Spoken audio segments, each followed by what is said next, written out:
من نصیرالدین نوری‌دینов هنرمند تئاتر و سینما هستم. شکر خدا فرزند هست، نبیره‌ها هستند.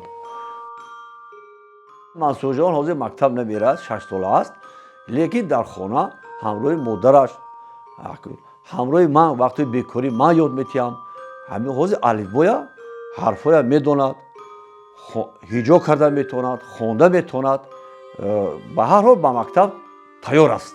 منصور جان با فکرم همین کسب باباشم میگیرد، چون که من همراهش چند بار همکاری کردم، چند نقشه ها، چند صحنه همراهم بازی کرد و هوس دارد.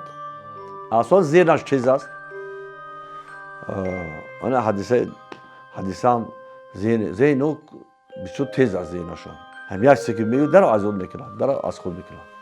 آن این بزرگیشان همین است. منصور جان 6 ساله قریبی مکتب روی شد. الان نفهمیدیم که او شاهنامه نداشته است، ثبت نام نکرده است. ما گفتیم همین که ما نبیره ما برای خود نمیگیرید، مکتب باید روید. گفتن که همین که ثبت نام همین که آدم نیست، ما با ثبت نام شدگی نیست، چون که شاهنامه ندارد. نبیره‌چم می اومد میگفت تو چی شاهنامه گرفتی؟ من میگفت که دادا گفت که بابات گیرد. من گفتم نه، همون دادات گیرد. این در کله من میپرتم.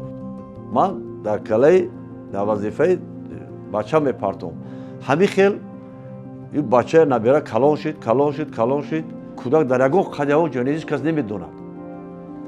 برای همین بعد پسرچه بود مجبور شدیم، ما دو کسه خستیم، رفتیم بود جریمه سپریدیم، با ایستر حجت را رفتیم، حجت را جمع کردیم، آوردیم، یک کشاکش دو یا عذاب قطعی با مرحب ثبت کودک در سیفل یکم ثبت کردیم. بعد صاحب شاهنامه تولد شد. انا من گفتنی هستم که برادرای عزیز، همین خطاگی که ما کردیم شما تکرار نکنید.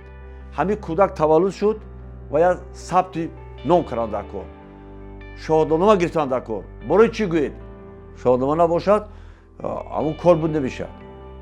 گفته شما یا حجت گذاره می هزار یک تا پرابلم‌های زندگی است در روز زندگی. عمر حجت نباشد نمیشه، همراه گپ هم نمیزنم. برای همین سری وقت مصلحتی من که تجربه که از سر من گذشت، کمبودی که از سر من گذشت، همین سر وقت رفته شما همین کودک رو ثبت نام کنید، صاحب شاهنامه کنید. انا توصیه من همین است.